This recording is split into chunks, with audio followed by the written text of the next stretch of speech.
culture. We have breaking news to share with you. Politics. President Trump is joining us live now from Florida.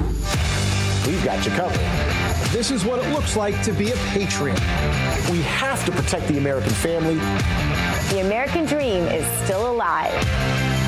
I'm David Brody. I'm Terrance. And I'm Dr. Gina.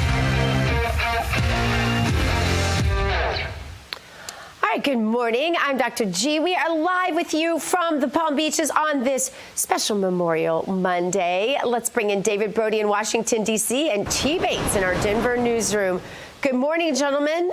This is Memorial Day, but you know I've been married 35 years today. Oh, wow. Well, that's a special day. I don't look a day over 37, do I? No, younger than that, G. Younger than that, which wouldn't really make mathematical sense. But I feel like twice Dr. that Gina, age. But anyway. The smart aleck in me says somebody cue taps. Dr. Gina's been married that long, but no, it's something to Oh, Terrance, now I feel really old. All right, happy Memorial Day to you guys. Let's move on. I'm sorry. Hey, so first of all, happy anniversary to you and your hubby. But also, I think it is important as we observe Memorial Day that we also point out that today is really a somber observance because we are remembering those who made the ultimate sacrifice for our country. And so while you're in the midst of your cookouts and spending time with your family, let's also pray and keep in mind those families who have lost a loved one who, again, gave the ultimate sacrifice for this country, David and Dr. Gina. yeah, hundreds of thousands who have died in service to this country since the Revolutionary War. I say hundreds of thousands because everybody has a different figure depending on exactly what it is. But it's hundreds and hundreds of thousands have died. And look, the truth of the matter, Dr. G, is that if we had lost World War II, just think about that for a second, right? If we had lost World War II, as the phrase goes, we'd all be speaking German right about now. The point is that Nazi Germany and Japan would be the ruling dominant world powers in this world that we live in today. But alas, it was not to be. Thankful to those heroes that sacrificed for our country, we wouldn't be here today. Real America's Voice, CNN, I don't care. All of us wouldn't be here today. Yeah. You know, we used to take our children on Memorial Day when we lived in San Diego and go out and go through all of the graveyards and just talk to our kids and sing patriotic songs. I feel like a Brody right now. David Brody has like themed parties for his family like every weekend, and I failed at motherhood. But we at least did this once a year. Those beautiful, if you haven't ever done it, it's just... You know, and you can pick any national cemetery, right? And drive through. You don't have to live in California to do it. And drive through and play the patriotic music and read to your children about the sacrifice that it took to bring them their freedom so that they could be doing the things they're doing. Because you know what? This generation, they probably will never see war like we saw war. War is going to look different to American children forever, probably. And thank God for that on the one hand. But on the other hand, we need to help make sure that they never forget, Terrance, right? Absolutely. Absolutely. If you forget, then you are bound to repeat the mistakes of the past. Well, guys, today also kicks off the Salute to America 250. Under the president's leadership, every person, business, and organization in these great United States will join in on a full year of festivities that start today and continue through July 4th of next year. The president's goal here is for citizens from coast to coast to have a renewed love of American history, to experience the beauty of our country, and to ignite a spirit of adventure and innovation that will raise our nation to new heights over the next 250 years. That is so President Trump, is it not, Dr. Gina? Like making sure that you appreciate our country, but also even some of the words used, some of that narrative that sounds so patriotic and Trump. You know, he hasn't just talked the talk, he has walked the walk. This man, and this is the reason I supported him from day one back in 2015, and it's because he had no reason, no motive I could think of to sacrifice his fiefdom, as I like to call it, his little kingdom that he did have, right? To enter the arena, the dirtiest arena in the world is that of American politics. And look what the media did. I knew then it would be bad. I couldn't have imagined how horrendously they would treat this this president, this first family, and his supporters. Yeah. Let's remember Tina Peters, still, fighting, and so many examples of how he has paid such a dear price and come out of what could have been a beautiful retirement, traveling around to your golf courses around the world and golfing all the time, which is what he loves. And instead he's doing this. So he walks the walk because he remembers, because he never forgot. He's going to make good and sure his children and grandchildren don't forget either. Yeah, and let's also remember, I think what's important here is why exactly does he love America? And a lot of people will say, well, America's given him so much and X, Y, and Z. Yeah, but you know what it really is? He's an opportunity, optimistic type guy. And America is all about the land of opportunity. America is all about, putting your best foot forward and doing the hard work to get ahead. And that's what he's about. He's about hard work and getting ahead. And he's a very positive guy. And he's like, you can do it. Come on. You can make it. And kind of like the New York song, if you can make it in New York, you can make it anywhere. Same thing with America. And I think that really is what drives him and why he loves this country so very, very much. But anyhow. Do you remember on the campaign trail when he said, yeah, I want all Americans to be as rich as I am? Yeah. I love that moment. I would love to take him up on that. Because the left has said over and over again, oh no, only certain people get to be rich and you're destined to be poor, so you better be mad about it and resent everyone who's rich. And he changed that whole dynamic and said, no, we can all be rich. Let's check out today's Bible verse in terms of speaking of true wealth. It is from John 16:33. These things I have spoken to you, that in me you may have peace. In the world you will have tribulation. You will have tribulation, but be of good cheer. I have overcome the world. That, my friends, is the real wealth of life. And we're going to turn our attention now back to America Memorial Day, all that is happening in the White House where we remember our fallen, but also take a look forward.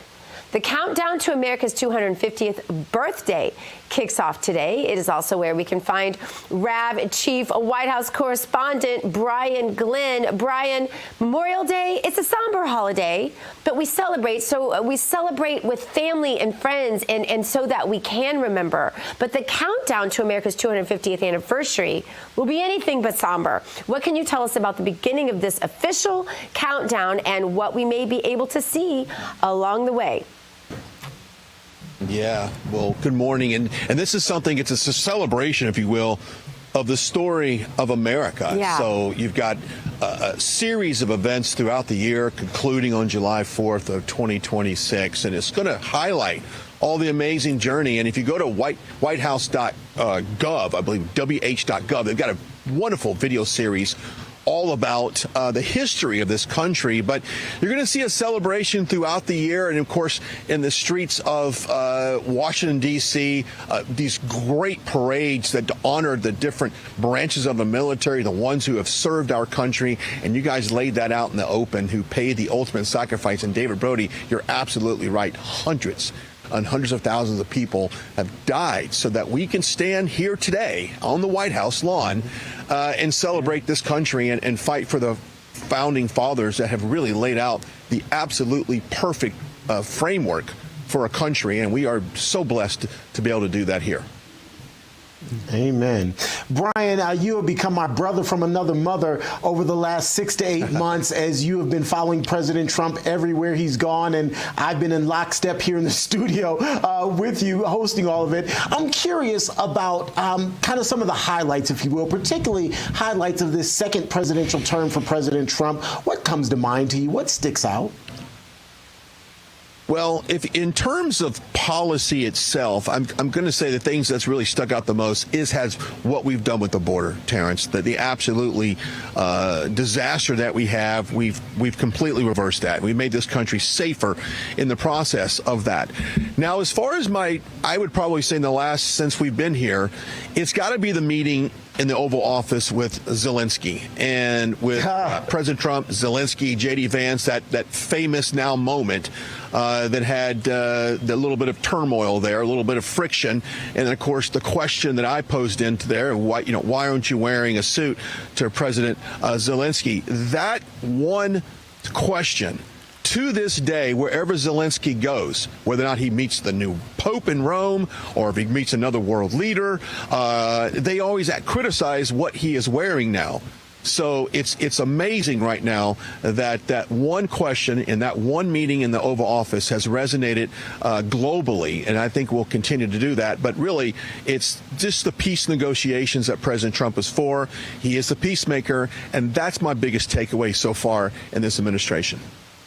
Yeah, I'm curious about your takeaway about being in the press room, and I want to talk about the America aspect to this. It feels like the press corps, the liberal press corps, is rooting against America. We saw this on immigration, and it just seems like there's like that spirit of anti-Americanism.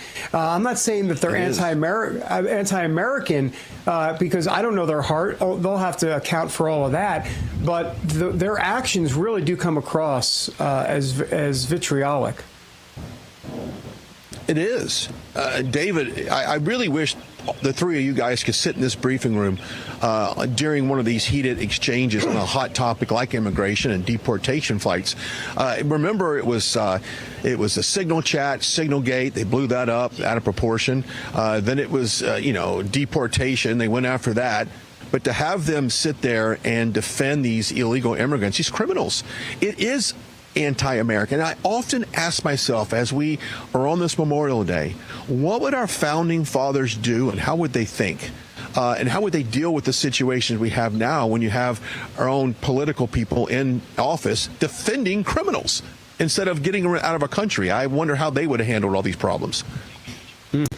All right. Well, Brian, Glenn, as always, we appreciate you being here with us and updating us, and keep doing such a great job that your questions are echoing around the world. I love that. Thanks, Brian. Thank you. Appreciate it. Happy Memorial Day. Brian. Thank you. Coming up, we check out the hottest Memorial Day headlines from the RAV newsroom with T. Bates, and later, keeping America safe from threats, foreign and domestic. And that domestic threat may have easily and illegally entered the country. The reality of what bad actors may have gotten through under the border of Biden, and what is being done to stop more from entering our country. That's just ahead as American Sunrise continues.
This news break is brought to you by AMAC, Association of Mature American Citizens.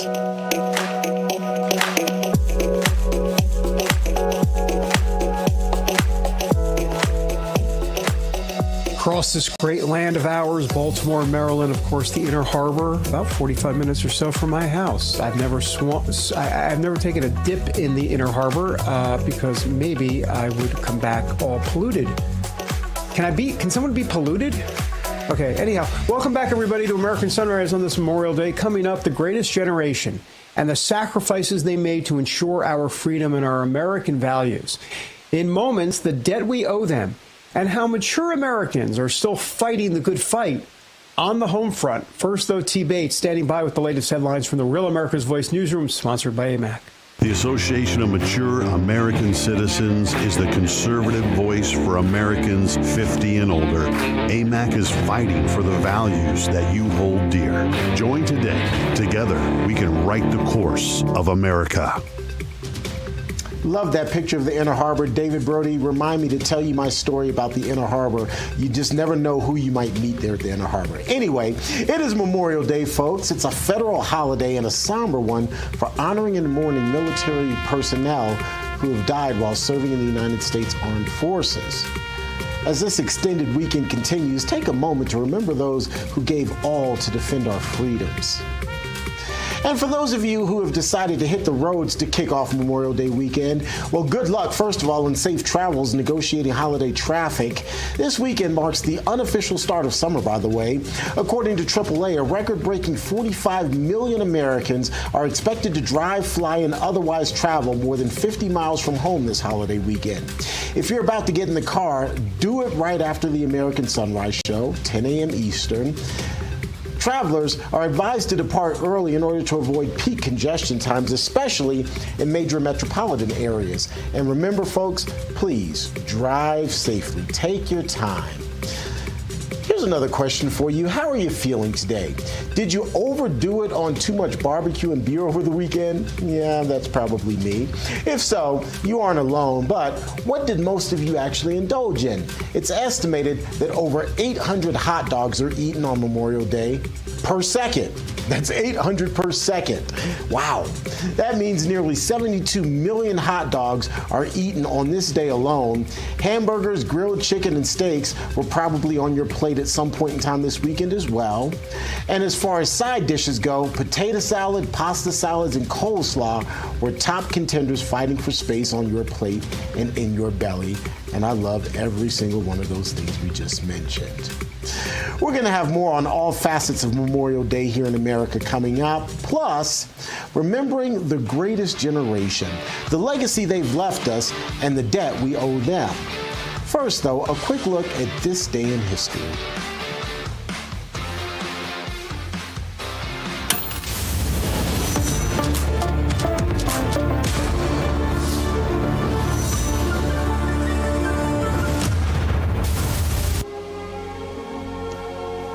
It was on this date in 1944 that the countdown to D-Day, the Allied invasion of Normandy, had officially begun. Troop assembly for the assault forces in southern England were completed, and a period of intense preparation began, which would lead up to the launch of Operation Overlord. Just weeks later, on June 6th, troops stormed the beaches of Normandy. 2,501 brave Americans died that day, but it was also the beginning of the end of World War II. We're back with more special Memorial Day edition coverage of American Sunrise.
America, and that's Chicago. New York, Chicago, the heartland, just all around this country. It's just beautiful.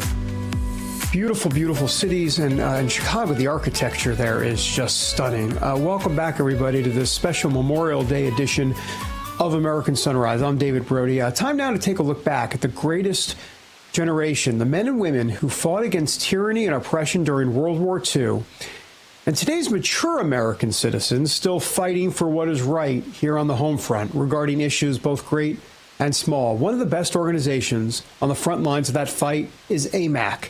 That, of course, the Association of Mature American Citizens. You know all about AMAC if you watch us on a regular basis. Joining us now to discuss that fight is Robert Charles, the former Assistant Secretary of State, candidate for Maine's governor, and spokesperson for AMAC. Robert, great to have you here. I want to get your thoughts on this Memorial Day. This is an emotional day for you, and maybe you can take us through it. And thanks for being here. Yeah, I mean, I think in many ways it should be a somewhat emotional day for all of us. I mean, we have an enormous debt that is put on our shoulders. You go back to World War II and the town that I grew up in right here in Maine, we had many World War II vets, including teachers of mine who ended up on Omaha Beach Day 1, another one at Iwo Jima, and that's a picture of Omaha right there. I mean, it's the incredible sacrifice that these guys embody and the power of their determination. These are kids, ages 16 to maybe 20, 22.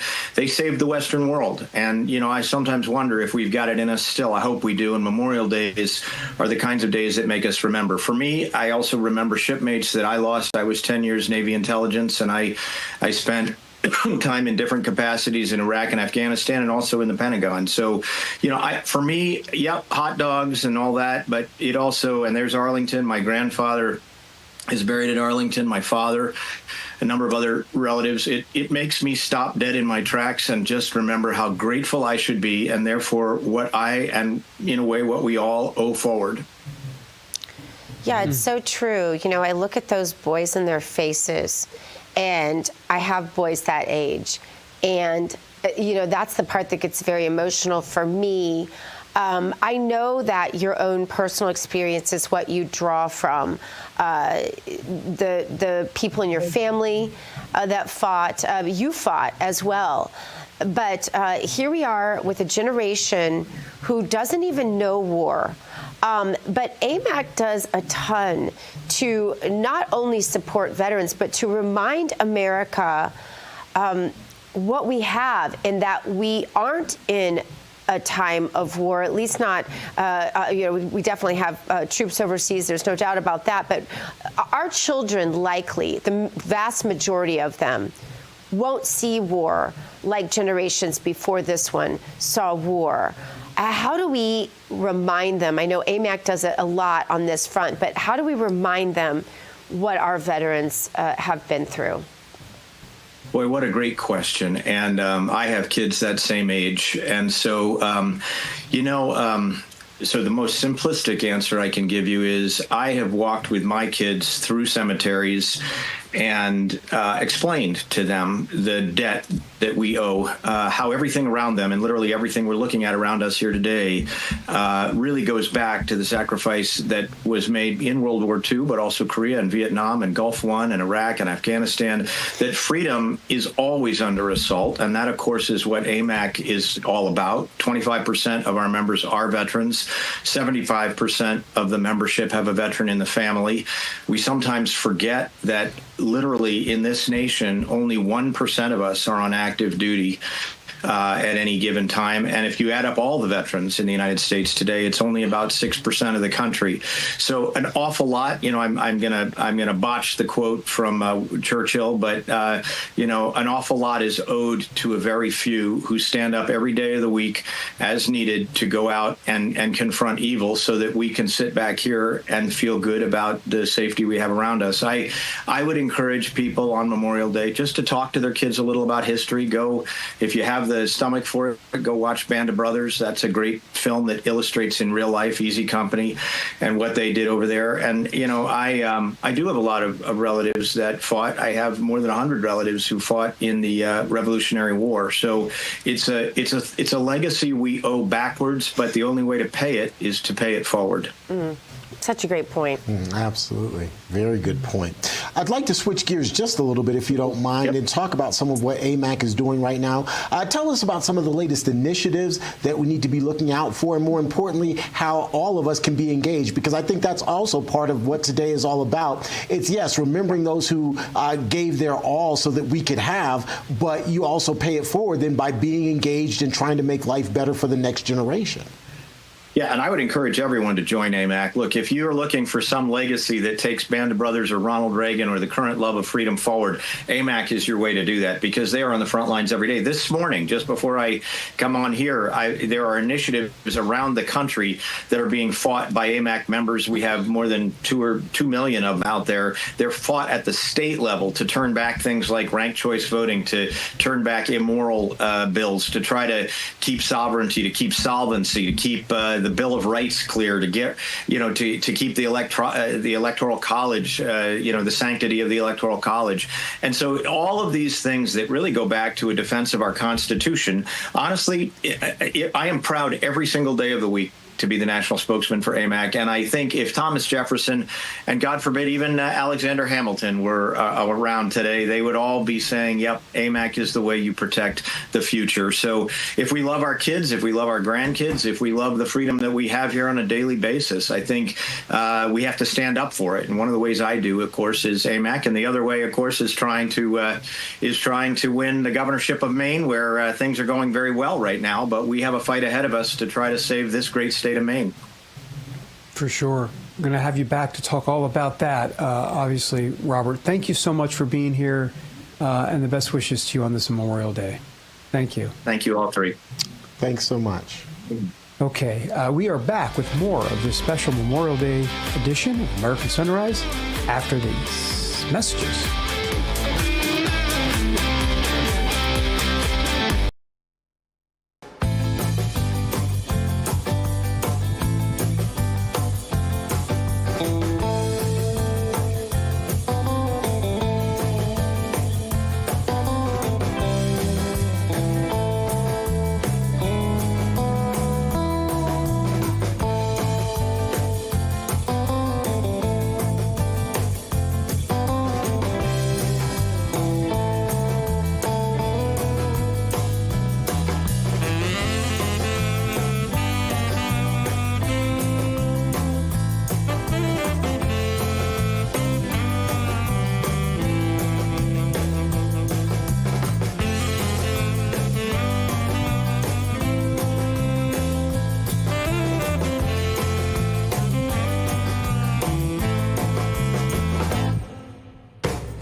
Welcome back to American Sunrise. I'm Dr. Gina. We thank you for joining us. Time now for today's health news, sponsored by the Wellness Company. And under the microscope today, the USDA's Memorial Day tips on how to keep from getting sick at that holiday barbecue you might be headed to a little later today. That last burger just begging to be eaten could lead to days of food poisoning, so you want to avoid that. So what can you do to ensure that your family and friends don't get sick from all of that Memorial Day deliciousness that is calling your name? Well, the secret, remember to keep foods out of the danger zone. Cold foods at 40 degrees or below, and hot foods at 140 degrees Fahrenheit or above. Perishable foods like meat, poultry, seafood, salads, cut fruits all need to be refrigerated or in coolers or insulated containers with ice. Conversely, hot foods should maintain a temperature of 140 degrees or higher on grills, heated chafing dishes, slow cookers, or warming trays. And keep serving dishes covered to prevent the insects that can come along and contaminate them. You just don't even want to talk about what flies do when they land on your food. Remember, if food has been sitting out for more than 2 hours, go ahead and throw it out. Why not be on the safe side of all of that?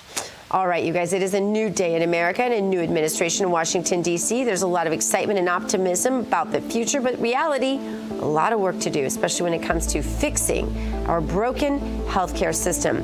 The forces responsible for breaking our healthcare system aren't going to go away. The challenges we face won't disappear overnight either. So now more than ever, you want to be prepared, and that is where the Wellness Company comes in.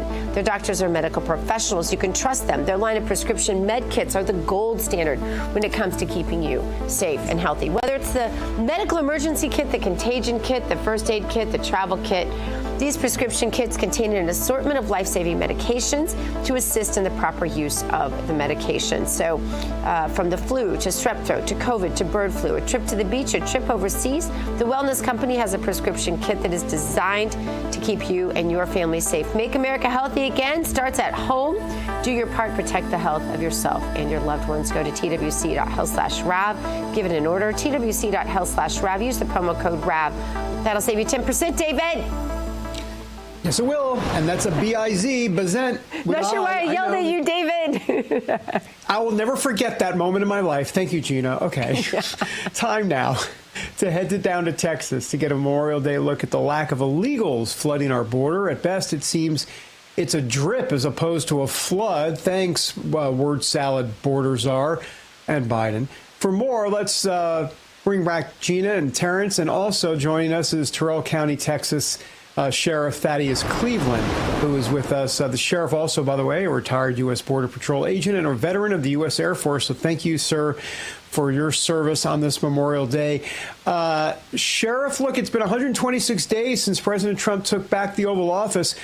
There's obviously work to do in the interior, thanks a lot to these judges who are getting in Trump's way. But at the border, it's a much different story. You guys taking naps down there? Because Trump is making this pretty easy for you guys. Just kidding, but you know what I mean. I sure do, David, and great to be on with you, Terrance and Gina, and thank you all for having me back. And look, I think the biggest takeaway from the border is the lack of coverage that we're seeing in the media, and I mean, that's a good thing. Under the Biden administration, daily we'd see border coverage, and it goes to show what a strong leader in the White House has done for the border when you enforce the rule of law and allow the border patrol agents to get out and do their job. And even here in my county right now, we're running an operation. We're participating with Border Patrol where they have other resources brought in because this is the busy time of year for us where we have that lack of infrastructure, lack of technology, lack of manpower, the Big Bend region of Texas. And that has even made a huge decrease in activity here at the moment. And it's coupled with the help from government of Mexico. But we do know they'll pull out in a week, that activity will swing back this way, and we'll get busy.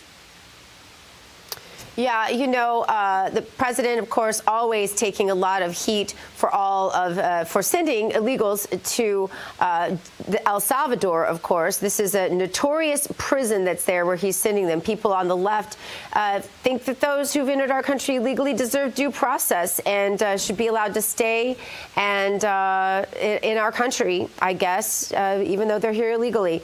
Others, though, including President Trump, they say no. Sheriff, I just called you president. I just promoted you. Sheriff, what do you say?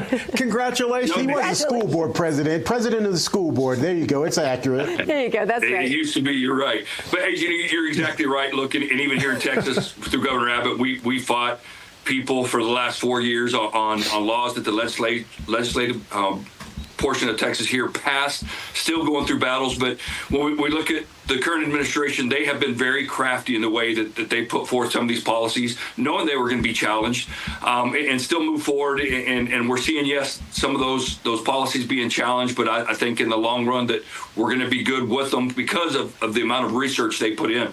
But I must tell you, hearing people from both sides, really, and from all over the country speaking about the border. Most of them don't realize that there's a difference between criminal law and immigration law. And of course, immigration judges fall under the executive branch. Under criminal law, it's the prosecutors that have to be able to present the case, to put the burden on the person that's trying to prove they're innocent. However, in immigration law, it's that person that's been allowed into the country or that's seeking entry into the country that has to prove their ability to be here. And again, the vast majority don't have the right. They've entered illegally. They've already broken the law. So there's a huge difference between criminal law, immigration law, and people just need to understand that they are given due process, but they're given it under the immigration law where they have to themselves prove their case that they have the right to be here. And again, the vast majority don't have that right. Sheriff, thanks for making that distinction. I think it's important, and many people don't necessarily realize it. Also, one of the things that I've noticed, typically when we're talking about border security and securing our border, we talk about it from the perspective of law enforcement and public safety. I think you have a unique perspective, not just as sheriff, but also, as you mentioned, having been the president of a school board, you're community engaged. Give us perspective, particularly in your community there in Terrell County, how this is seen from a community perspective, how your average everyday citizen just walking the streets of Terrell County sees this immigration crisis. Well, so again, Terrell County is the 10th largest county in the state of Texas, over 2,300 square miles, 54 miles of border with Mexico. We have one community, very small population, one community of Sanderson, which is about 700 people, but those crossing our border aren't coming to Sanderson. They're really affecting our landowners, and our landowners have been very pleased at the change, seeing Border Patrol back on the properties, the coordination we have with Border Patrol at the local level as well as the state level.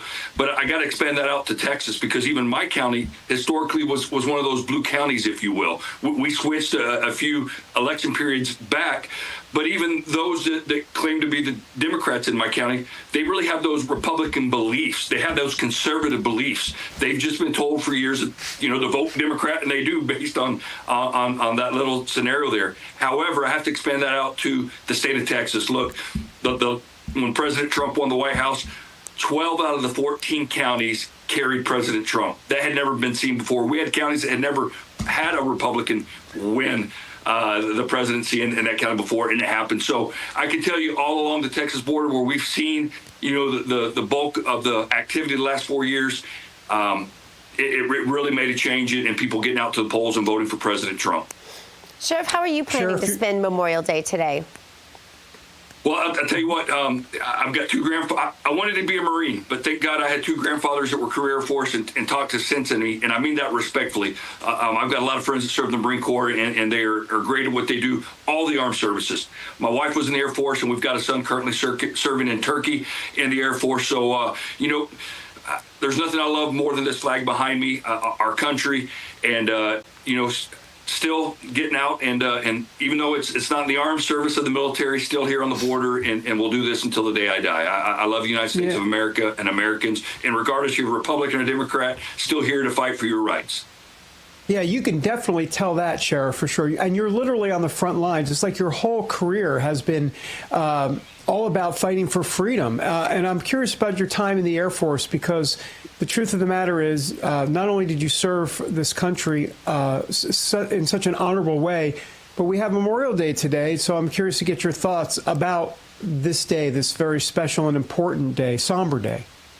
It really is. And, again, thinking of those who gave their life for the ultimate sacrifice to protect that flag that's behind me. And even here and I'm sure across the country, I shouldn't say I know across the country, just like in our courthouse lawn, we have a granite monument out there to those from our county that served and lost their lives. Fortunately, we haven't had a loss of life since World War II in our county through some of the other conflicts that we've been in and wars. But again, it's about truly remembering those who gave the ultimate sacrifice, and just focusing on that. All right. Well, Amen. We sure appreciate you being here and appreciate all you do for America this Memorial Day. Sheriff Thaddeus Cleveland, thank you so much. Thank you all. God bless. God bless. All right, coming up, Trump's war on woke. Both sides say the issue is further dividing the country, and that is the issue of DEI. Is it on life support? That story, as this special Memorial Day edition of American Sunrise continues right after the break.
Welcome back to American Sunrise. Time now to stay awake, not woke, brought to us by the 1775 Coffee Company.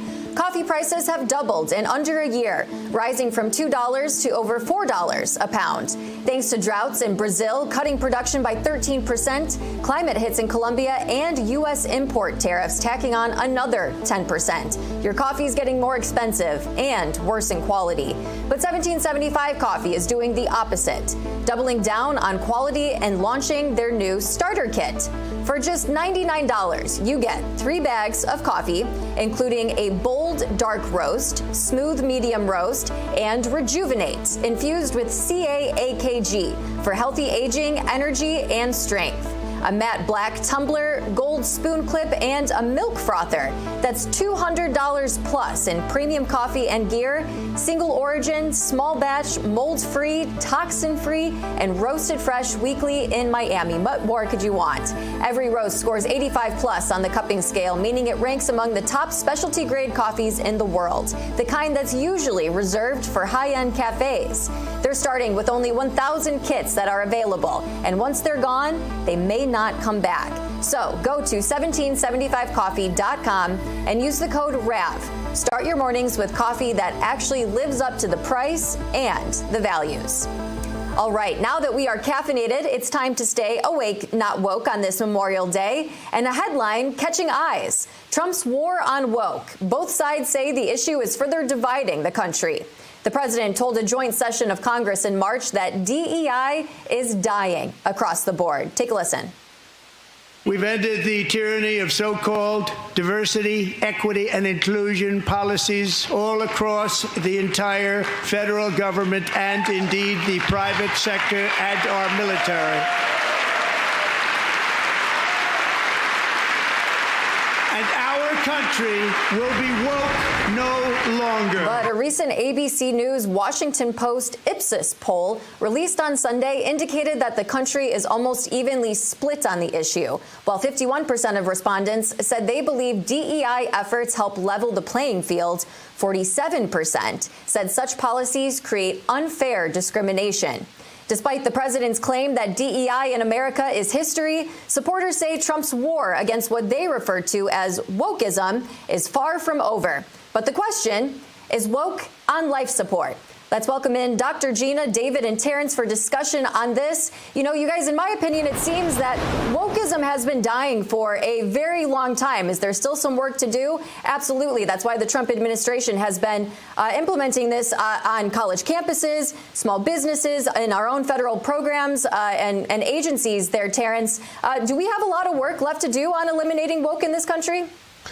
There is absolutely still work left to do, but one of the things that concerns me, Dr. Gina and David, is that many of these agencies, particularly schools and other entities, they seem to, or their wokeness seems to go with the political winds. When it's not politically expedient, then they back off of some of these woke ideas. And my fear is that when there's another administration that pushes some of these woke ideas, if there's another leftist or Democrat administration that comes to power, then they'll return. And that's my biggest concern, that there's no real authenticity when it comes to, no, we're pushing back against some of these woke ideas because we know they're wrong. It's simply a political, it's an issue of political expediency, Dr. Gina.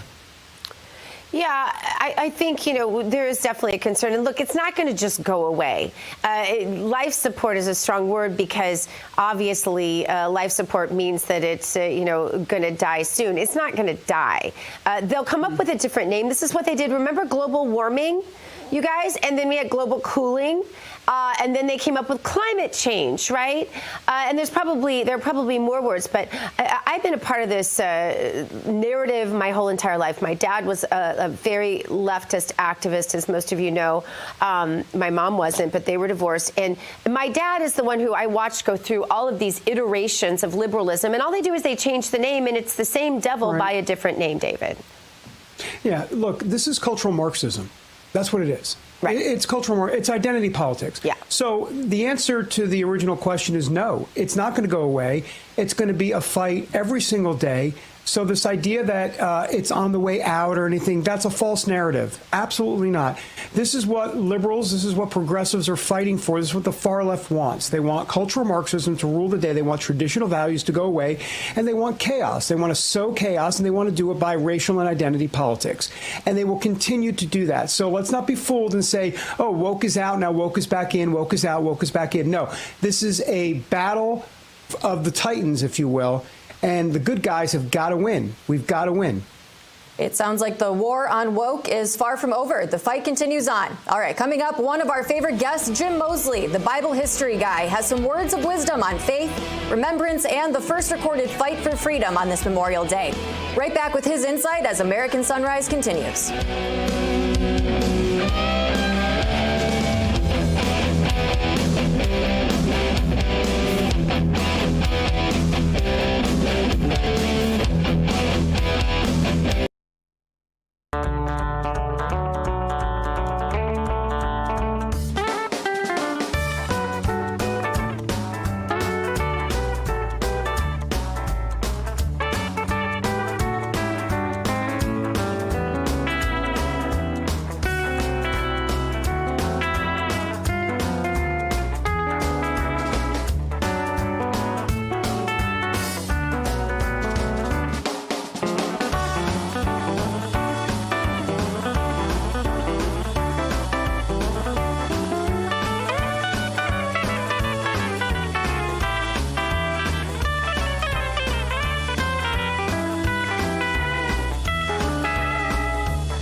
God created the heaven and the earth.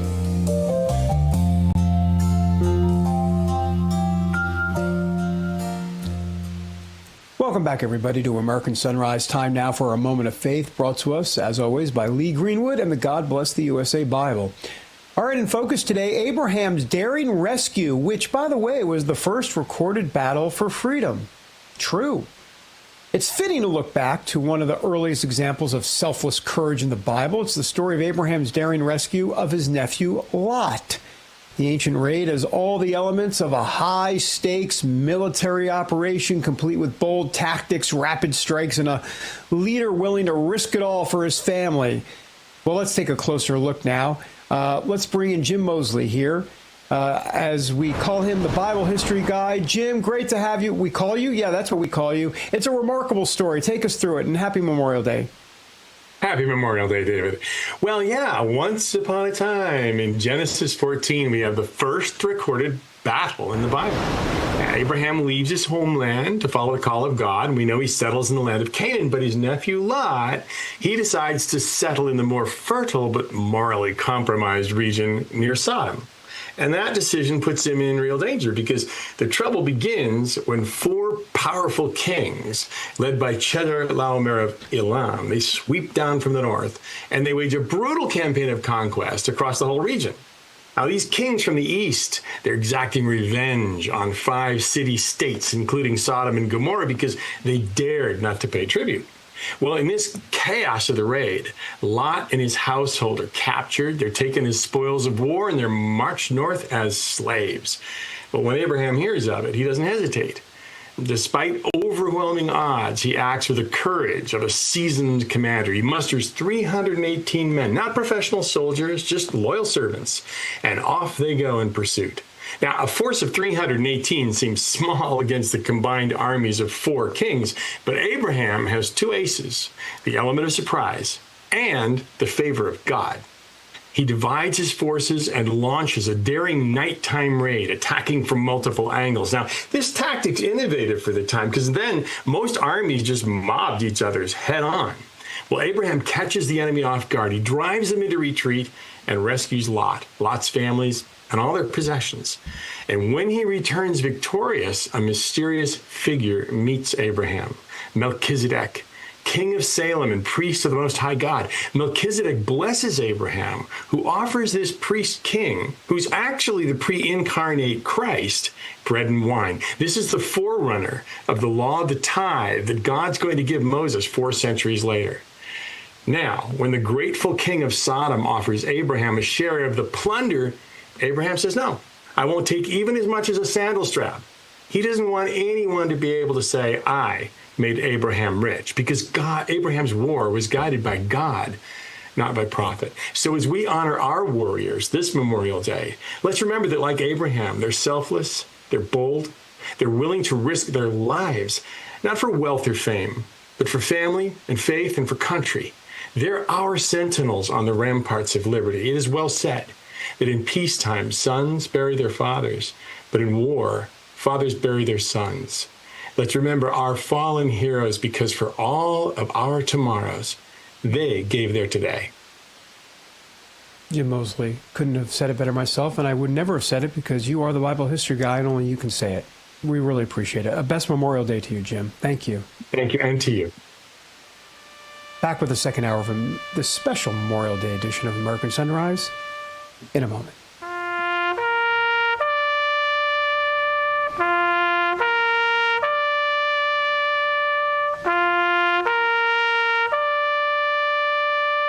Introducing the limited edition God Bless the USA Bible, inspired by Lee Greenwood's hit song and the most recognized patriotic anthem in America, God Bless the USA. The God Bless the USA large print leather-bound King James Bible also contains America's founding documents, the U.S. Constitution, the Bill of Rights, the Declaration of Independence, and the Pledge of Allegiance, along with a handwritten chorus to Lee Greenwood's song, God Bless the USA. With its large print and slim design, this Bible invites you to explore God's Word anywhere, anytime. The God Bless the USA Bible makes the perfect gift and cherished family heirloom keepsake to pass on to future generations. Designed for an easy reading experience in the trusted King James Version translation, this large print Bible is perfect to take to church, Bible study, work, and for traveling. Order yours today at GodBlessTheUSABible.com.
Welcome to American Sunrise.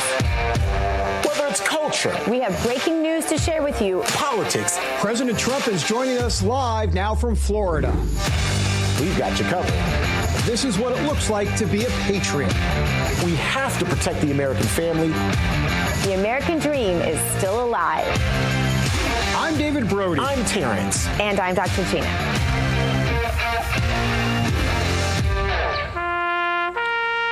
Welcome back, everybody. Welcome back to the second hour of American Sunrise. I'm David Brody, coming to you from D.C. Let's bring in Dr. G in West Palm Beach, T. Bates in our Denver newsroom, and the music appropriate on this Memorial Day. Gina, this is what it's all about, ultimately. The freedoms that we have today, we don't have without those brave men and women who served in our armed forces.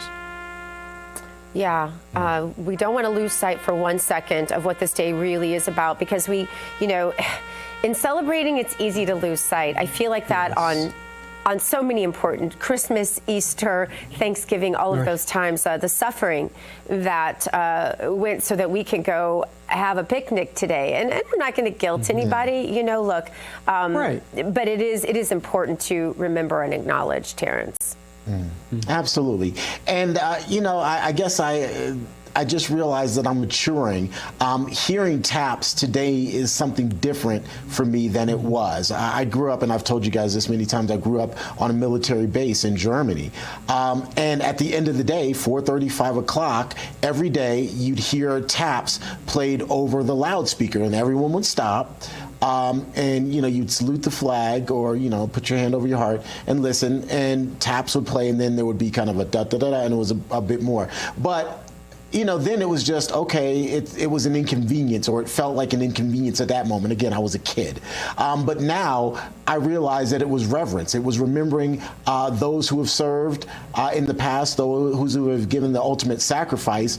And I just really, at this moment, just realized kind of how impactful that song is and how reverent it is to those who have given the ultimate sacrifice. Sorry, I know I probably went on a soliloquy there, but I just realized that literally as we were listening to it.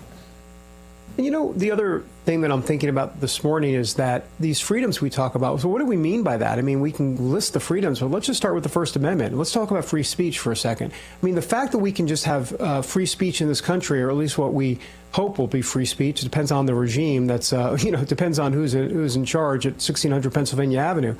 But Gina, that's crucial here, especially as we kind of go off to these barbecues and talk with our loved ones, and some of them we agree with, hopefully a lot of them we agree with, some of them we don't, maybe some friends that we don't on politics. But, that's important to at least have the free speech and be able to do it. And for me, I'd rather just do it. If someone wants to have an honest, sincere discussion, I'm up for it. If it's just going to be, la, la, la, and fingers in the ears, I have no desire to have that conversation. That's really not free speech. That's just intolerance.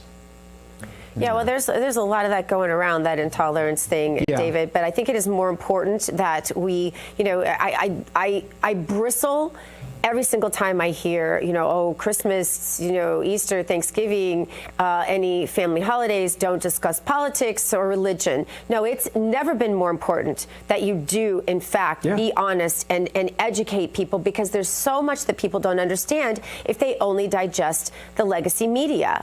And so doing things like inviting them to this program, to this network that has been honest from the very beginning. All the time I'm hearing things like, we didn't hear about Joe Biden's illness. We didn't hear about this. We didn't hear about that. You didn't hear about that because you weren't watching this network. And so I think having those conversations with people when you're with them, having faith conversations, real conversations about the role that faith should play in our voting process, what pastors should be saying from the pulpit, return of the black robe regimen, as you point to all the time, David Brody. Those things are more important than they've ever been, or we will not maintain our republic, I think, at this point in our history, Terrance. There's just too much at stake. Yeah, civil discourse should rule the day, and I am all for the marketplace of ideas and broadening the marketplace of ideas. Here's my strategy. I start with, okay, should there be cranberries or raisins in the potato salad? If we can't have a civil discourse about that, then I'm not going to talk about anything else. If we can't even talk about that civilly, then I'm not going to get into anything deeper. I'll just let you be. I'll say, okay, well, enjoy your potato salad, and I'll move on to someone I can have a civil discourse with. That's just my philosophy, and that's how I go about it. Cranberries and raisins in potato salad? See? Is it a yay or a nay for you? Should there be cranberries or raisins in potato salad, Dr. Gina? Yes or no? I don't think, and listen, you having lived in Germany and being fluent in German like my husband, I'm surprised that potato salad isn't more sacred to you, Terrance. I wouldn't put neither in there, and I like the skin on, though. The skin on the potato salad. I am with you on that. And if someone says there should be cranberries or something else in the potato salad, I realize that their values are probably off, but I'm willing to have a civil conversation about it. If they get upset, I know that's not the person I need to be talking to. Anyway, folks, today is Memorial Day. It is a federal holiday, and it's a somber one for honoring and mourning military personnel who have died while serving in service to the United States. Today, as this extended weekend continues, take a moment to remember those who gave all to defend our freedoms. For those of you who have decided to hit the roads to kick off this weekend, at some point in time today, it's probably going to be time to get back on the road and head home. And negotiating Memorial Day traffic and the unofficial kickoff of summer, well, unfortunately, it's never really easy. According to AAA, a record-breaking 45 million Americans are expected to drive, fly, and otherwise travel more than 50 miles from home. If you're about to get in the car, do it right after American sunrise. Travelers are advised to depart early in order to avoid peak congestion times, especially in major metropolitan areas. And remember, drive safely. Just take your time. And how are you feeling today? Did you overeat on too much barbecue and beer over the weekend? Well, if so, you're not alone. Trust me, I was right there with you. But what did most of you indulge in? It's estimated that over 800 hot dogs are eaten on Memorial Day. That's per second, 800 hot dogs per second. And that means nearly 72 million hot dogs are eaten on this day alone. It's a lot of hot dogs. Whew, a lot of heartburn as well. Hamburgers, grilled chicken, and steaks were probably on your plate at some point in time this weekend as well. And as far as side dishes, potato salad, hopefully without raisins, will be on your plate. Pasta salads and coleslaw were also top contenders fighting for place and space on your plate and in your stomach. If you had any of those things, I hope you really enjoyed them. All right, let's get you back over to David. David, Dr. Gina's expression when I mentioned the idea even of raisins in the potato salad, I think is classic. We're going to have to save that for a Christmas reel. No doubt about that. We will save it for the oldies but goodies, if you will, with emphasis on the oldies, I guess. Okay. Oh, I was supposed to say, speaking of oldies, let's bring in John Solomon. That's not a good idea. But I guess, sorry. John Solomon, are you there? Earth John Solomon, the CEO. Wait, I just went to the refrigerator and got a little snatch of potato salad. I was so hungry listening to that segment, but and no raisins in mine, I'll tell you. My man, well, that was my first question. That's why I like you. Yeah, forget about the Trump administration for a second and the fact that it's been 126 days after Trump moved back into the White House. We want to know if you put cranberries in your potato salad. That's the bottom line. I've literally never heard of this. No. Yeah, well, we're going to make sure no one ever does it now. Yeah. Yeah. It's a thing, not a good thing in my book, but it is a thing. Go ahead, David. I guess we got to talk about content.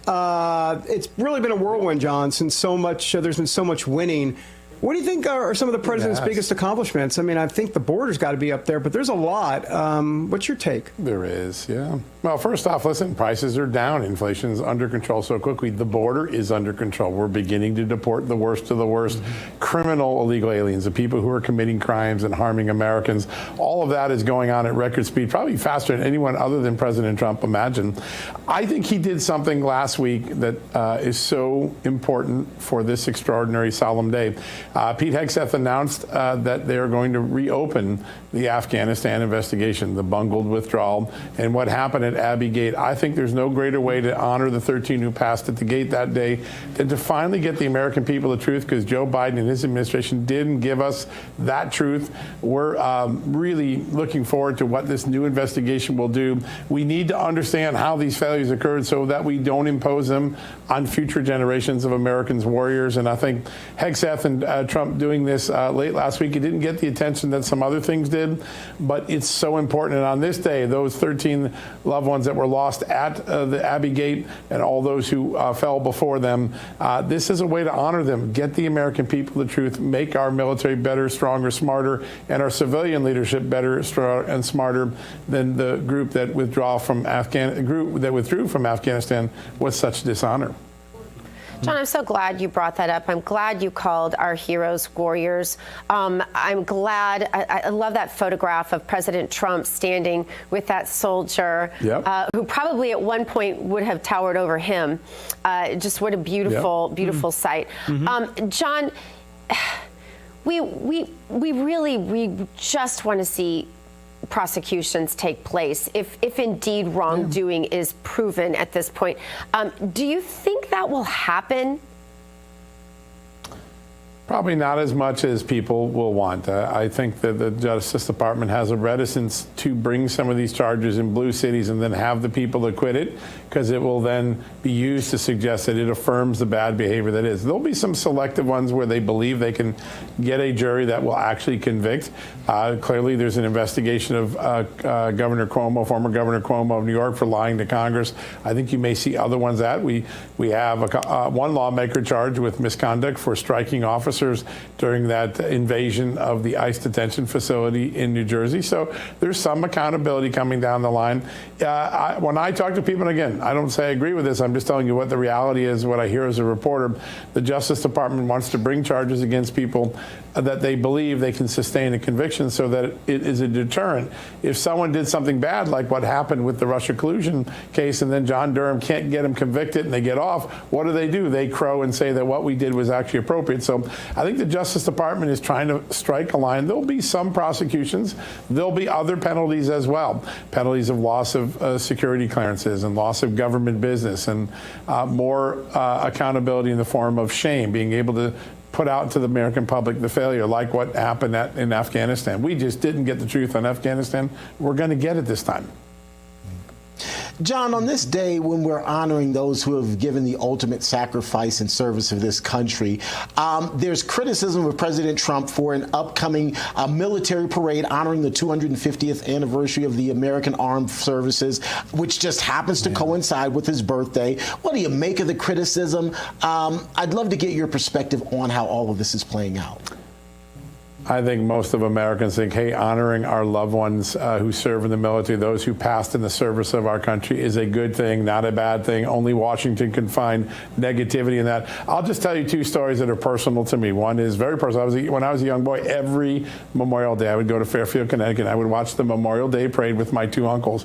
One was an Army medic at Omaha Beach on D-Day. He saw some of the most horrific violence and killing and injuries of our men and women in services, and he stood so proudly. And then the other was on the European front, and he led an extraordinary expedition through a minefield under fire, got his soldiers to safety on the front lines in France. Both of them were major medal winners, and going to that parade was something they look forward to 364 days a year. And I would remember my Uncle Henry, he would stand there, he'd be in partially his uniform, and he'd have tears in his eyes. To give that sort of satisfaction on this day or on the future day of that parade, I think is a great thing. And then second, I'll just tell you this other story. Coming through the airport at Reagan National Airport, 6 o'clock at night, everybody's busy. Everybody's got to be somewhere. Everyone's important in Washington, right? To a person, they came to a halt, and they created an incredible line. And for 17 consecutive minutes, important Americans, not important Americans like me, everyday people, people in a hurry, people not in a hurry, they all stood and they clapped for 17 straight minutes as 68 honor 68 Vietnam War veterans came through on an honor flight. They created this extraordinary column, and these heroes now in wheelchairs who maybe when they came back in the 70s were spat upon, they were being saluted in the most extraordinary way. And the satisfaction, the tears in their eyes, the Army nurses I got to meet that day as they walked by and strolled by, that is the honor that these incredible heroes deserve every day. And I can't believe anyone would find fault in trying to add that honor one more time. John Solomon, thank you. Great. Good to be with you guys. Appreciate you. All right, coming up, Memorial Day and honoring our fallen patriots in a moment. We're going to take a look back at those who gave all for the sake of this great nation. Just ahead on American Sunrise.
Welcome back to American Sunrise. I'm American Sunrise contributor Emily Finn. It's great to have you with us this morning. Time now to drain the swamp, and this morning we're flushing out the dirty deeds uncovered by the Department of Government Waste. DOJ has claimed to have saved taxpayers $140 billion through various measures since it came into existence, and here are just some examples of how ridiculous the waste actually is. A small agency called the United States Institute of Peace was funding a former Taliban member to the tune of $132,000. That agency was allegedly spending money on things like private jets as well. And our nation's schools left unchecked, like students who are told not to cheat on an exam, were some of the worst offenders, spending to the tune of $200 billion in COVID relief funds on expenses with little oversight or impact on students. The Granite School in Utah, for example, allegedly spent $86,000 of their COVID relief funds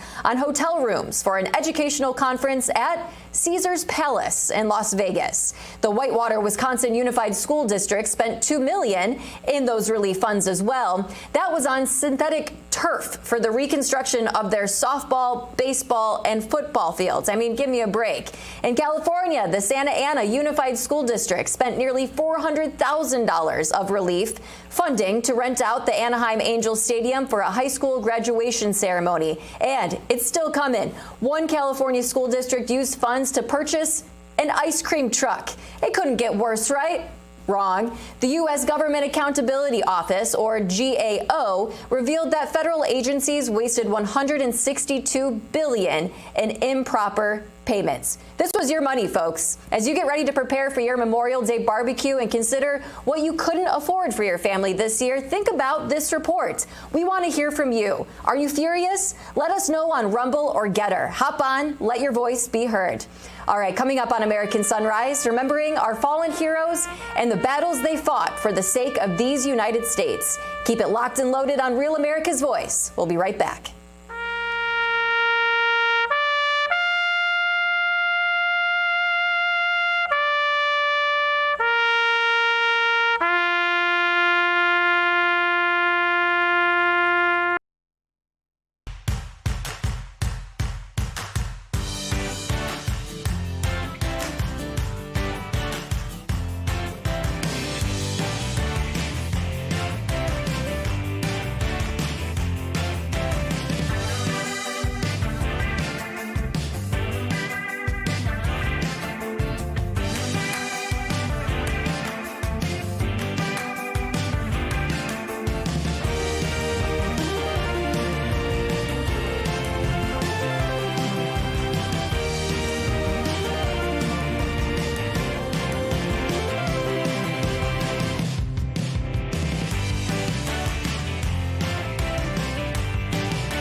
Welcome back, everybody. On this special Memorial Day edition of American Sunrise, I am David Brody.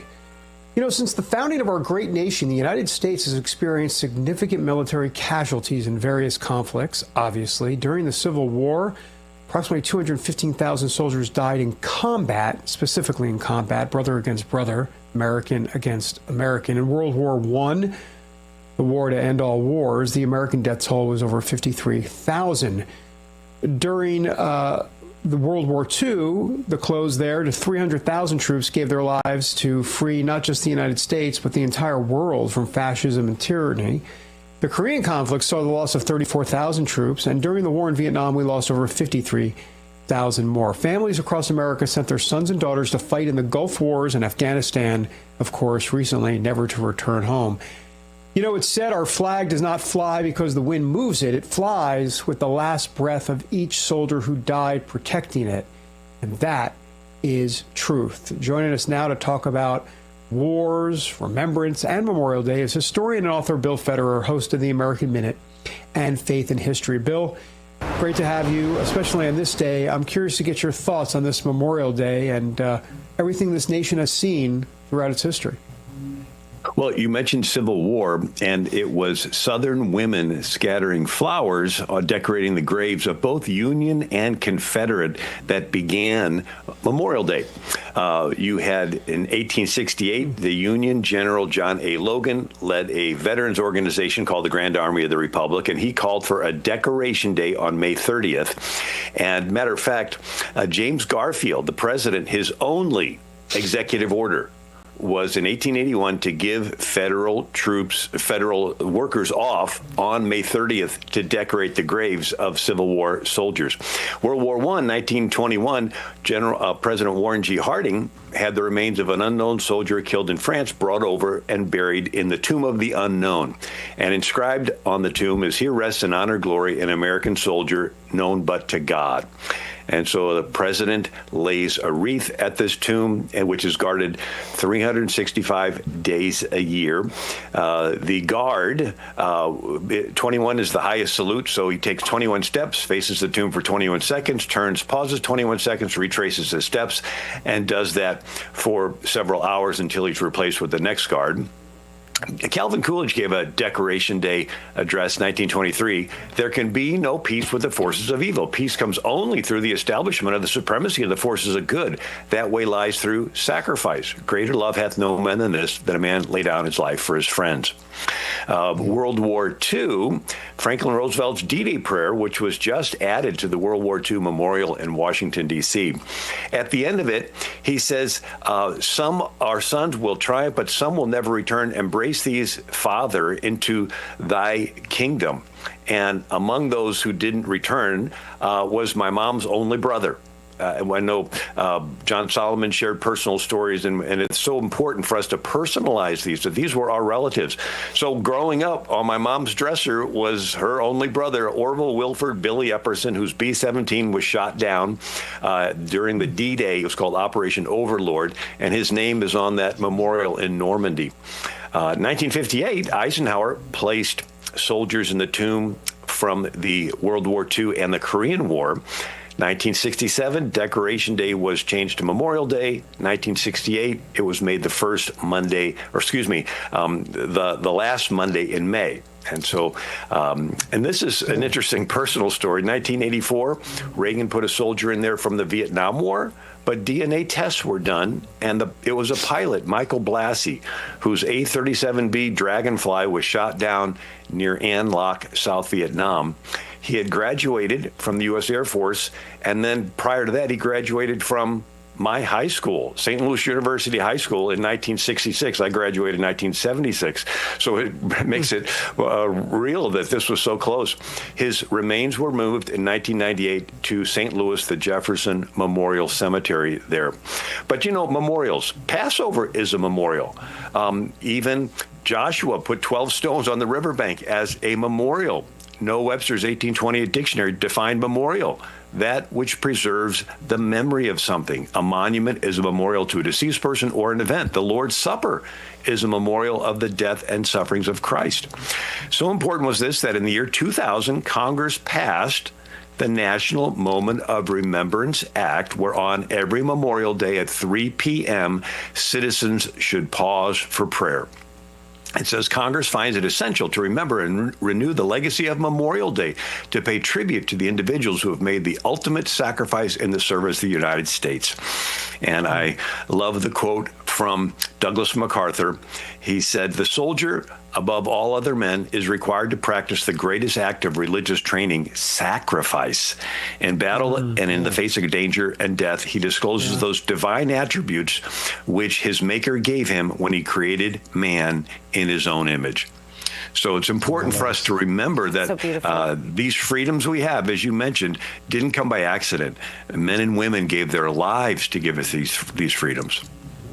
Such a poignant point there. Bill, during World War II, the Fighting Sullivans were a group of 5 brothers who were all serving aboard the USS Juno. When a Japanese torpedo struck that ship, 400 men died instantly. Another 150 floated away helplessly in shark-infested waters. And once rescue finally arrived, only 10 men had survived. None of them were named Sullivan. It's, to date, one of the most tragic stories in our nation's combat history. Their deaths, of course, also changed the entire country. Can you take us inside that story a little bit more, offer more perspective?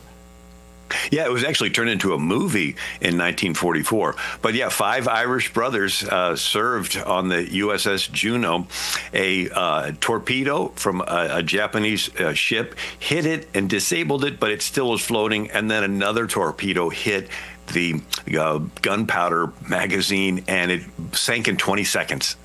100 soldiers made it off, but in the next 8 days, the sharks picked them away until there was only 10 left. And they were in little boats. They actually dropped a package, a plane for them, and but it was 50 feet away. And so one of the soldiers had to swim across the shark-infested water to get the package. He had a pocket knife and was stabbing the sharks. And 3 of the men were on a little raft that floated 55 miles away and washed up on an island, and they survived. But only 10 out of the nearly 700 survived the USS Juno, which sank to 13,000 feet of depth.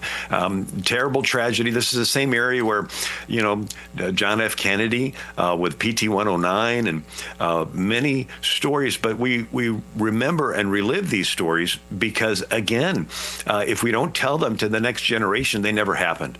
And we need to realize that freedom doesn't happen by accident. The rest of the world, you have gang leaders as rulers. And in America, we have these freedom of conscience, freedom of speech, freedom of press that need to be valued and defended. I was just going to say, I'm sorry, I just wanted to clarify really quickly. How about those brothers? It's my understanding that them all serving on that same ship, that it inspired legislation or move that disallowed brothers to serve in the same combat theater or something like that. Can you explain that to us? Correct. Yeah, the decision was made to split families up. So if there's several siblings, they're not going to serve on the same ship or be in the same group. And they all died. All 10 of those men died. Okay. Bill, all 5 of the brothers died. Excuse me. Right. So, a lot of our audience may not know that when my husband was very first running, I was a little 20-something years old, and my husband was running, and I went to a bookstore to find books that I thought might be good for him to give political speeches. And I bought an amazing book that day, and it was authored by a certain gentleman named Bill Federer. And that night I went to an event with Phyllis Schlafly.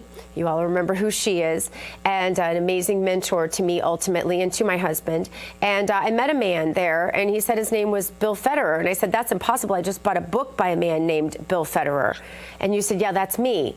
Without your books, I don't know how I would have homeschooled my 5 children. I really don't. Wow. Without American Minute every single day, I don't know how I would have homeschooled my 5 children. They have read your books. They know history because of people like you, and really, frankly, mostly you, because you've done such a great job creating compilations of our history that are so important. But how did Bill Federer raise his children to understand and know and digest our history? Because you didn't have Bill Federer's books, right? I did.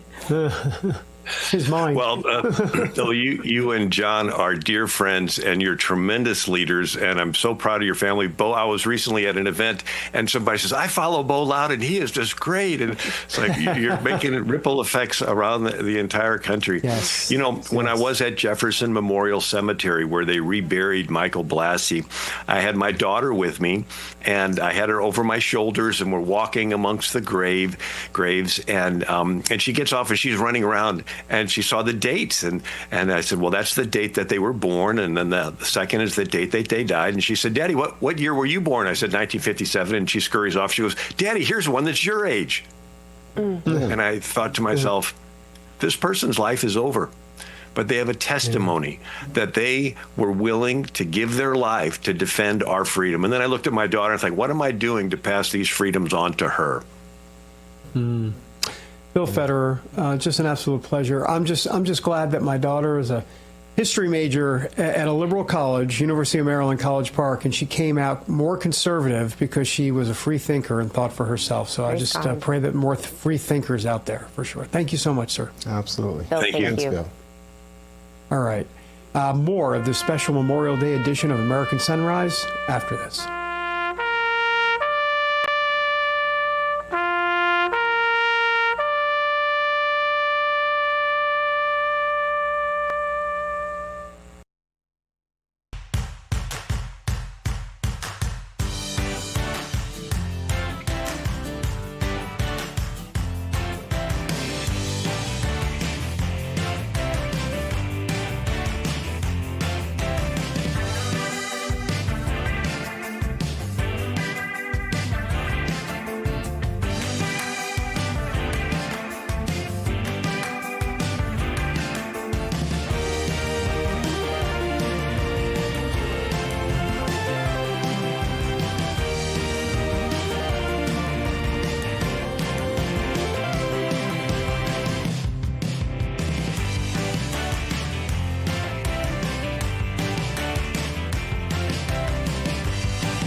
Welcome back to American Sunrise. I'm Dr. Gina. Thanks for joining us this Memorial Day morning. It's time now to take the political pulse of America. The beat today, Memorial Day and gas.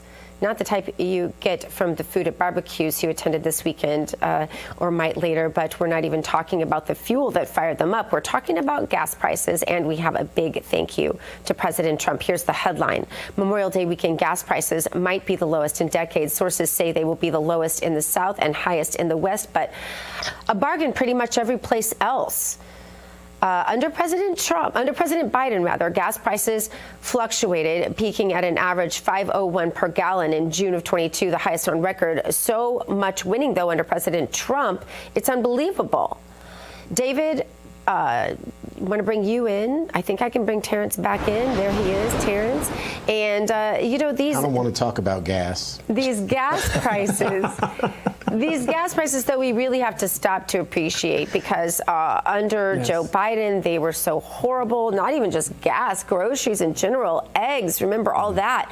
And President Trump has really made a difference. And this is something that, it provides freedom for families to be able to go to see who they want to see, to travel to family events, to celebrate birthdays and graduations this time of year and all the rest of it, let alone to acknowledge Memorial Day in the way that Americans want to. The kind of freedom that comes from lower gas prices, it's really hard to put a price on. David, did I just say that? I think I did. That was a David Brody moment. That's funny. Right. And think about it, Gina and Terrance. It's just a couple of months in. Just a couple of months in. Right. So,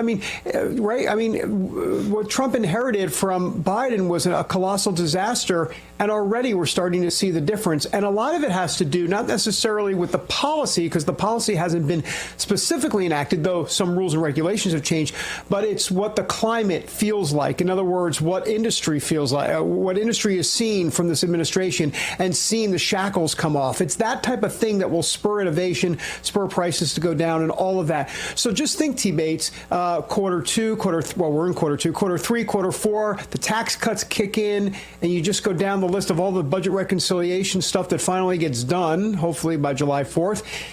And then talk about a golden age. It's a golden age for sure. Yeah, and all of these moves are being made now, but I think you make a great point, David. Quarter two, quarter three, the end of the year, that's when we'll really see if they're working and the impact that it ultimately has on the larger economy. And to your point, Dr. Gina, it's not just freedom. In my mind, some of these prices going down is really about quality of life. And that's why I believe so many Americans elected President Trump, because their old quality of life wasn't something that was comfortable, and they saw him being able to change that. And I think to some degree we're already starting to see those changes, and people are feeling that their quality of life has improved. So that's a good thing. All right, we want to change gears now, because today, of course, is a special and solemn day for our entire nation and for our brave men and women who served and came home. The experience of losing brothers and sisters, though, well, that was not only painful, but it lingers. Joining us now with insight into fighting and surviving is former Navy SEAL and former FBI agent Jonathan Gilliam. Jonathan, it is always good to see you. You, of course, have served in the military and the FBI. So let's start broad. What does this Memorial Day mean to you? It means a tremendous amount to me, and even more, I think, now, because we have literally come out of not a civil war, but we've come out of a subversive war that's been waged in this nation. And now that President Trump is back in, and I know the left will hear this and they'll think this is very cliche that I'm just a Trump super fan. I look at Trump as a leader, a great leader, and somebody who's operationally capable of failing and then coming back and succeeding. I've always thought of him as that type of a leader, but he's proven that he has the ability to lead a nation. And when you look at the men and women that step forward and sacrifice their lives, to know that there's a leader there again that is not going to waste that sacrifice means so much. It's so tremendous. And the men and women that served during the periods of time where we were in frivolous wars, or we didn't have anything going on, but as far as war goes, but that here at home things were just getting worse, and the veterans were hurting because they weren't being taken care of. I look at it as the ebb and flow of freedom, and the fact that men and women always step forward when it's time to step forward, not when it's time for something to happen, but before it's time for that to happen, so we can be prepared, so we can have these veterans, that when we lose one of those warriors, it's just for me, I don't look at it as a loss. I look at that as a life well lived, a life with meaning, and a life that allows me and everyone else in this ebb and flow of freedom that we have here to progress, which is a polar opposite of how so many people in this nation treat their freedom. And so to know that those people have been there, that allowed us to have this freedom, that they were there in times when things weren't happening, but they were prepared, and even in times when people weren't going into the military because the leadership was so bad.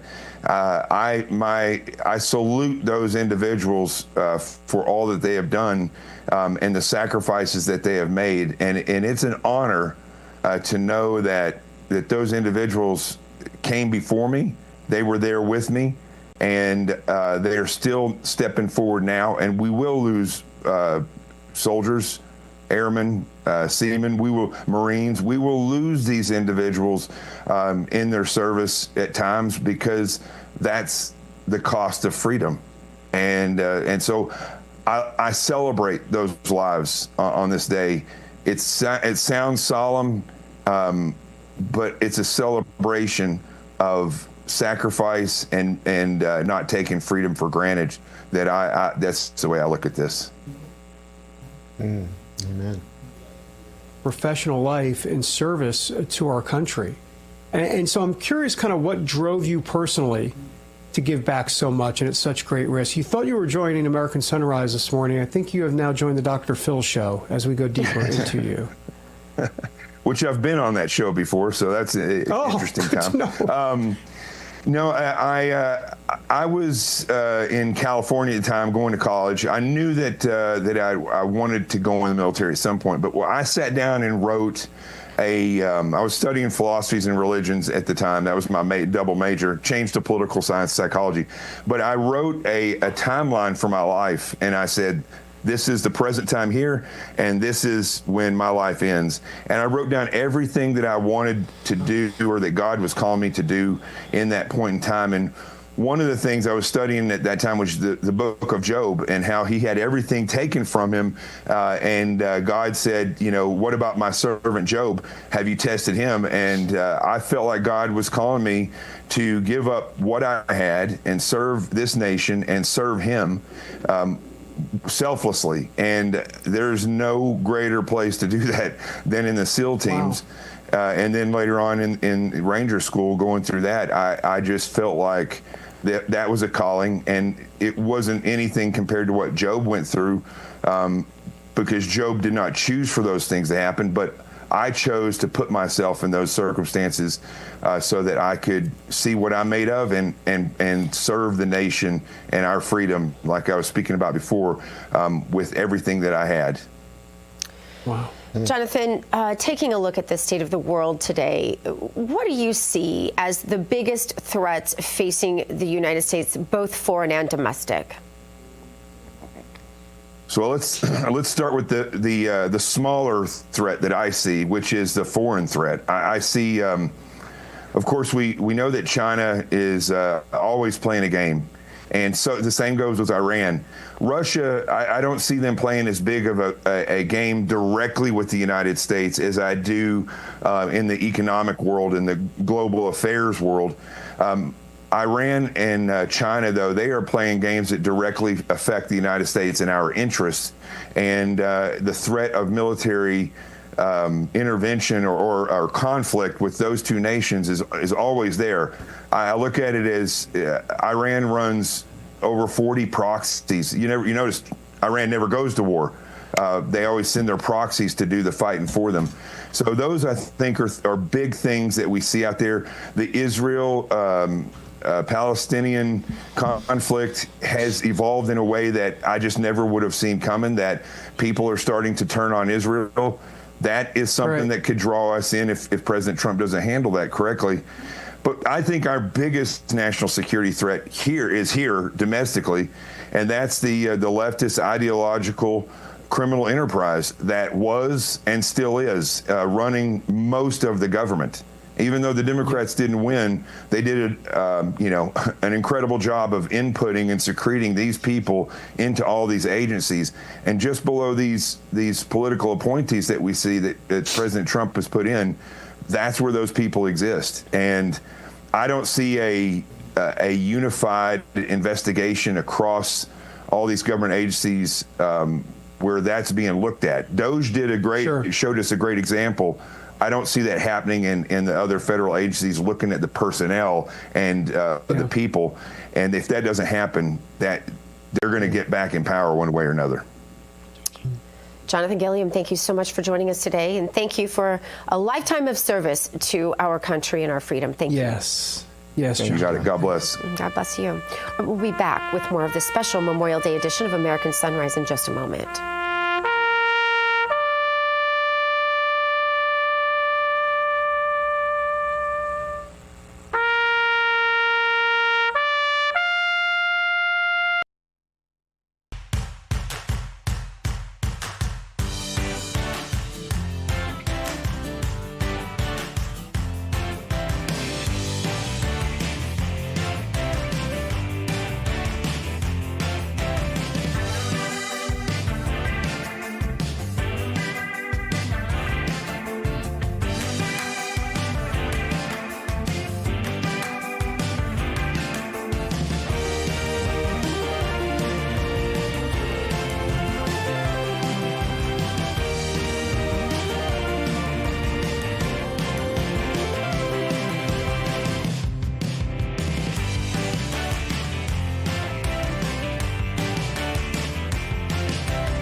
Let's spill some tea.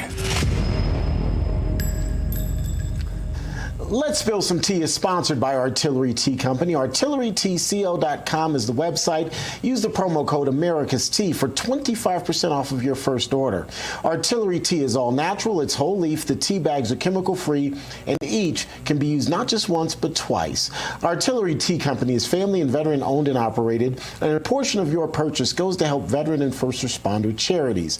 ArtilleryTCO.com. Use the promo code America's Voice for 25% off of your first order. All right, let's get right into what's in the cup today, and that would be one of the guys that makes the tea I just talked about, Joey Britton. Joey served our country, and he now is serving via Artillery Tea Company, the company, of course, founded with his brothers, which is also helping military families on so many different levels. Joey, always good to see you, my friend. It looks like you're there in the mountains. I like the backdrop. Yeah, we're coming from the Smoky Mountains here. We got our family vacation, but we're making time for you. Beautiful view that God gave us, and a beautiful country that our veterans gave us too. So, absolutely. Thank you for inviting me today. Man, it's always good to talk to you. I remember when you got out of the military. We talked shortly after that. So many months, or probably close to a year later, as you observe this Memorial Day, what are some of your thoughts? What are some of your feelings? I think you guys heard a lot from your previous guests. I have to agree with all of them, especially your last guest. He mentioned that even if we're not in a full-out kinetic war or during Biden's administration, when things were, soldiers, I was in during that, and soldiers were questioning why they were even serving. And I think it's a testament to those who stayed in regardless for their country, for their families. That really made the difference. And the people that did lose their lives during that administration, whether you think justly or unjustly, doesn't matter. They served regardless through thick and thin to stick with this country, to keep our freedom, because let's be honest, the Western world is all but almost dead except for America. We're the last country that still has the freedoms that the rest of the world doesn't experience. No, absolutely. I'd like to talk a bit about some of what Artillery Tea Company is doing to help military families. I know there are a number of projects that you guys are engaged in, but tell us about some of them. Yeah, absolutely. I don't want to take away from the purpose of today, but we try to stick around 10% of the profits that we make to veteran and first responder organizations. We have some partnerships with Working Dogs for Vets. I think you guys had them on your show not too long ago. We have a project with Fist Squad from Mississippi, and we have a project with Project Lakeview.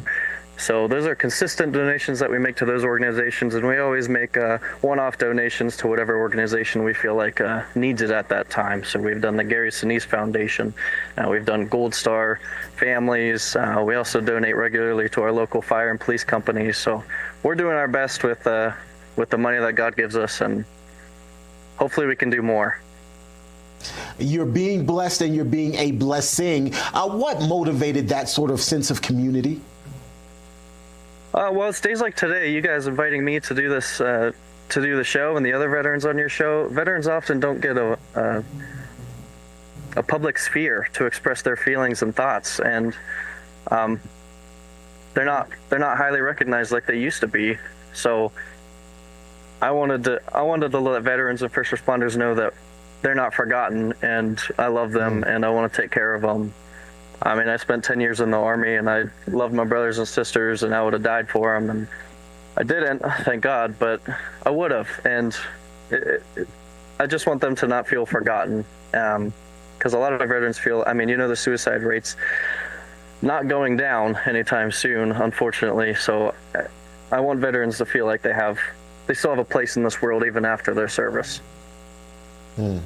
Joey, we appreciate your time, we appreciate your service, and we appreciate your entire family and what you continue to do for your community and for others in this country who have served and continue to serve. Thanks so much. Always a pleasure to talk to you. Always a pleasure. I appreciate you. Of course. Thank you. Well, folks, more of this special Memorial Day edition of American Sunrise is coming your way after this break. Stick around.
Welcome back to American Sunrise. I'm Dr. Gina. Thanks so much for spending time with us this Memorial Day. David, Emily, what are you guys doing? David, I imagine you will be with family, just knowing you. Yeah, 100%. Knowing you, that's what you'll be doing, but I'll wait for your answer, Gina.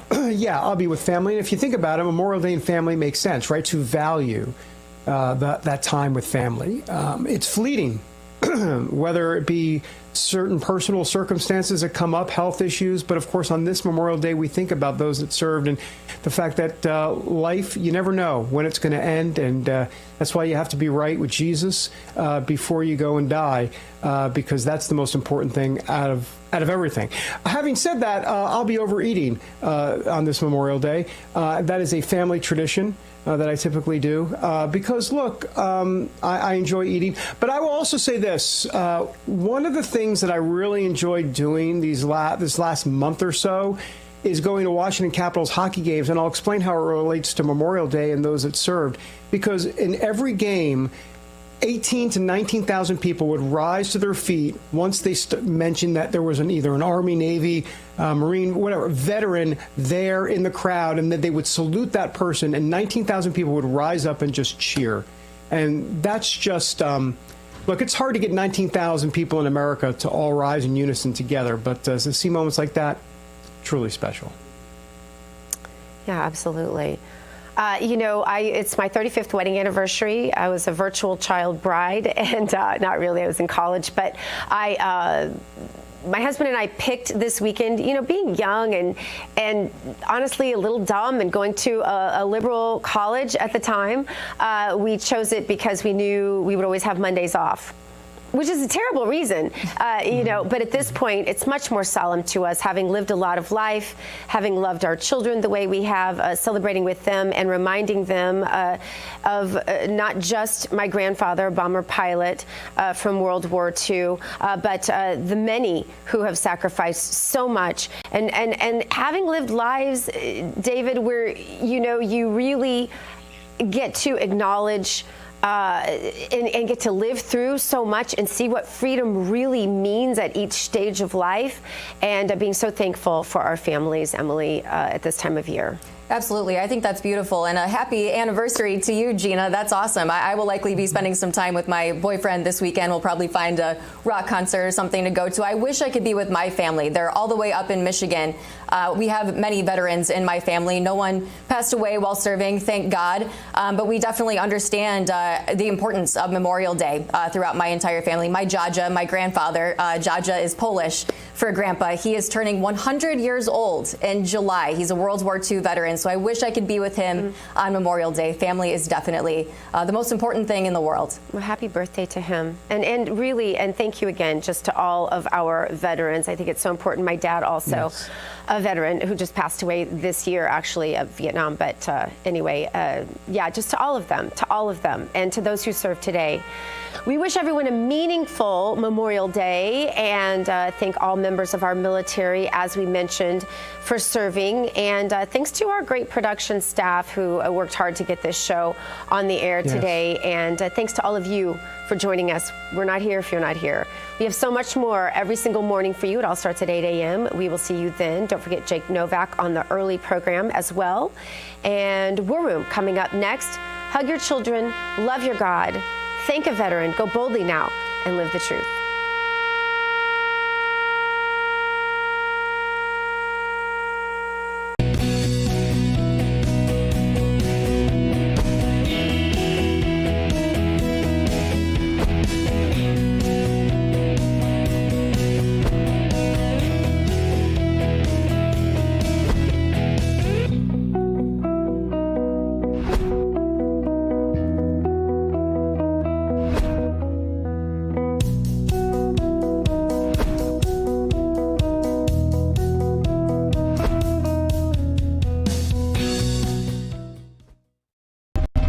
No more distractions. No more electric tanks. No more gender confusion. No more climate change worship. We are laser focused on our mission of warfighting. We will measure our success not only by the battles we win, but also by the wars we end, and perhaps most importantly, the wars we never get into. It's called peace through strength. You look into the eyes of these young Americans who are giving up the best years of their life in a uniform to serve their nation. They are incredible. Through our power and might, we will lead the world to peace. Our friends will respect us, our enemies will fear us, and the whole world will admire the unrivaled greatness of the United States military.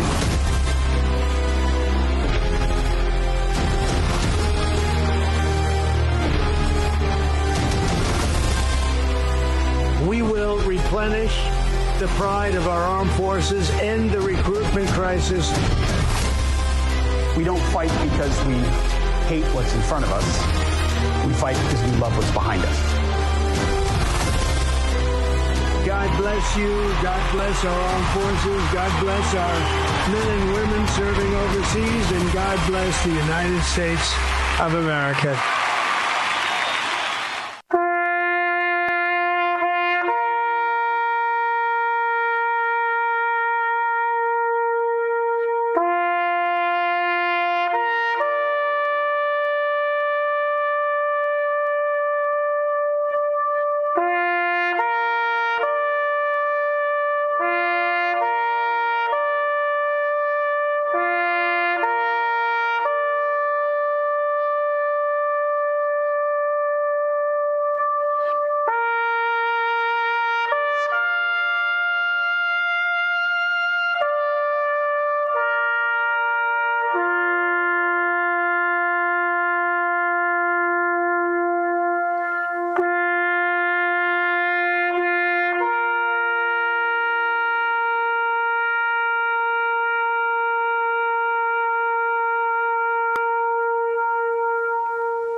This is the primal scream of a dying regime.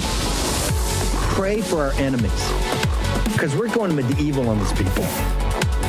You're just not got a free shot on all these networks lying about the people. The people have had a belly full of it. I know you don't like hearing that. I know you try to do everything in the world to stop that, but you're not going to stop it. It's going to happen. And where do people like that go to share the big lie? MAGA media. I wish in my soul, I wish that any of these people had a conscience. Ask yourself, what is my task and what is my purpose? If that answer is to save my country, this country will be saved. War Room. Here's your host, Stephen K. Bannon.